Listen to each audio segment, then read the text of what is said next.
नमस्कार, सत श्री अकाल, हाय हेलो सलाम कहिए, कैसे हैं आप। वैसे मेरी हिम्मत देते हुए आपको इस बात पर ताली बजानी चाहिए कि मैं ये जानते हुए भी कि आप ठीक नहीं हैं, आपसे ये पूछ रहा हूं कि कैसे हैं आप। बहुत अच्छा, बहुत अच्छा। वैसे सच बताऊं तो मैं तो ये भी जानता हूं कि आपकी सेहत को किसने बिगाड़ा है। अरे इस नामुराद महंगे होते पेट्रोल ने और किसने। आनंद लीजिए, टेंशन मत रखिए ऐसी चीजों का।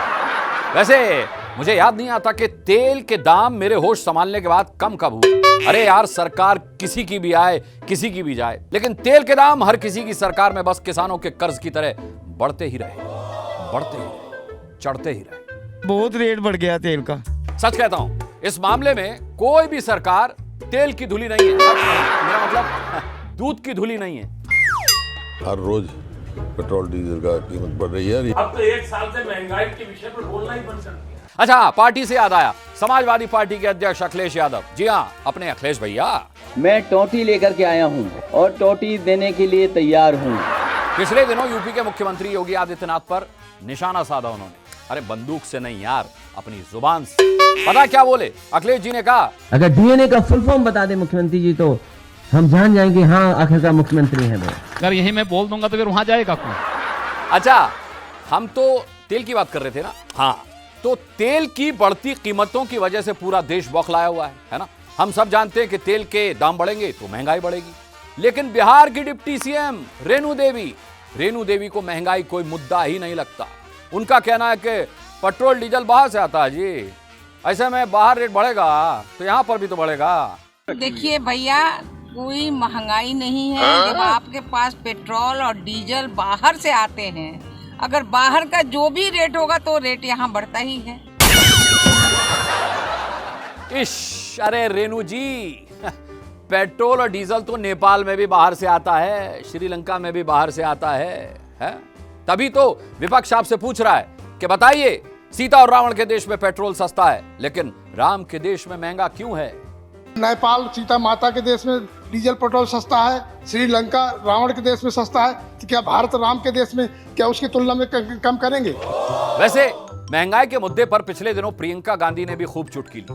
उन्होंने ट्वीट किया कि बीजेपी वालों को हफ्ते के उन दिनों का नाम अच्छा दिन कर देना चाहिए जिस दिन पेट्रोल और डीजल के दामों में बढ़ोतरी ना हो। ये देखिए ट्वीट।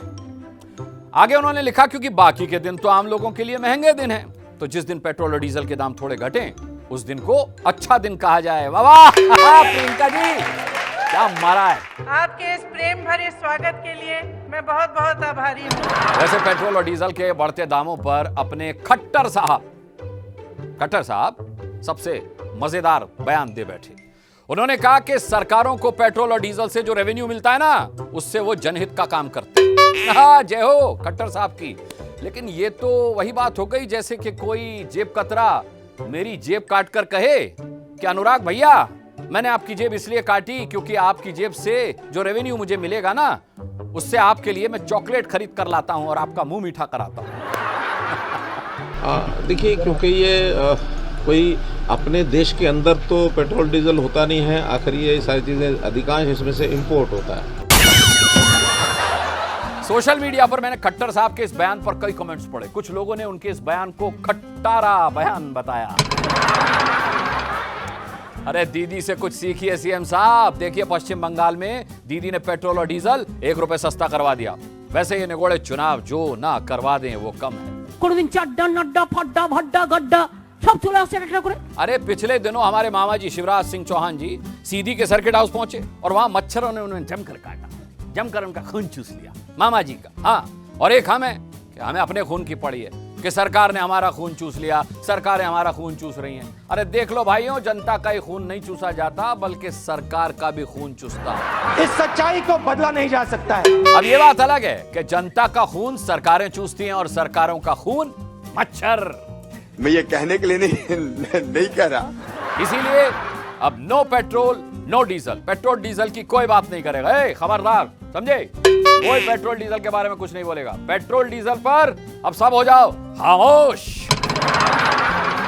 पिछले दिनों वाड्रा साहब ने पेट्रोल और डीजल के बढ़ते दामों के विरोध में साइकिल चलाई। इसमें वैसे हंसने की कोई बात नहीं है। हंसा मैं इस बात पर कि लोगों ने उन्हें साइकिल चलाता हुआ देखकर पूछा कि वो ये पेट्रोल और डीजल के बढ़ते दामों का विरोध कर रहे हैं या समाजवादी पार्टी का प्रचार। क्योंकि डीजल पेट्रोल इतना महंगा हो गया है कि सब साइकिल पे चलने के लिए मजबूर हैं। वैसे अपने शो में हम राहुल गांधी की बात ना करें, ऐसा कैसे हो सकता है? एक मिनट मैं जानता था आप सुनना चाहते हैं उनके बारे में कुछ, तो सुनिए। पुदुचेरी में राहुल गांधी जब एक स्कूल के कार्यक्रम में हिस्सा लेने पहुंचे तो वहां एक छात्रा ने उनसे पूछ लिया। क्या पूछा? राहुल जी आपकी गर्लफ्रेंड है क्या? हाय हाय हाय हाय, राहुल जी का चेहरा देखने लायक था कसम से। My question is, do you have friends other than political friends? Among them, how many of your girls and they are from which field? क्या ब्लश किया उन्होंने, और फिर इस सवाल के जवाब में बस ये कहा कि इसको हम किसी और दिन के लिए छोड़ देते हैं। What? Girlfriends. We'll leave that for another day. देखा आपने, हमारे देश के युवा नेता कितने संस्कारी हैं और एक पाकिस्तान के बुजुर्ग नेता हैं जो कारनामे पर कारनामे करते हैं। नहीं पता आपको? मैं बताता हूं। पाकिस्तान के जमीयत उलेमा इस्लाम के सांसद मौलाना सलाउद्दीन अय्यूबी ने एक 14 साल की बच्ची से निकाह कर लिया। बड़ा अनफॉर्चुनेट है ये। तौबा तौबा का मकाम है, तौबा तौबा का मकाम है कसम से। कथा सुननी है। वैसे राहुल गांधी की नहीं, हम तो अपने शो में मोदी जी की बात किए बिना भी नहीं रह सकते। बहुत बहुत धन्यवाद। अरे भैया, अहमदाबाद के मोटेरा स्टेडियम का नाम नरेंद्र मोदी स्टेडियम क्या हुआ?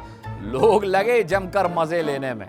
अब आलम यह है कि देख लेना, इतने तो नरेंद्र मोदी स्टेडियम के अंदर नहीं खेलेंगे जितने उसके बाहर खेल रहे हैं। जीवित व्यक्ति के नाम से, मतलब इसका मतलब कुछ संकेत है कि नरेंद्र मोदी जी।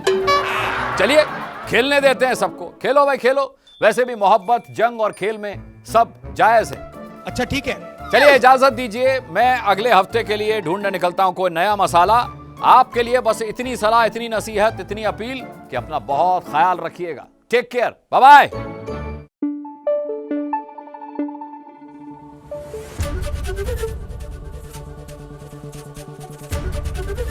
ABP न्यूज आपको रखे आगे।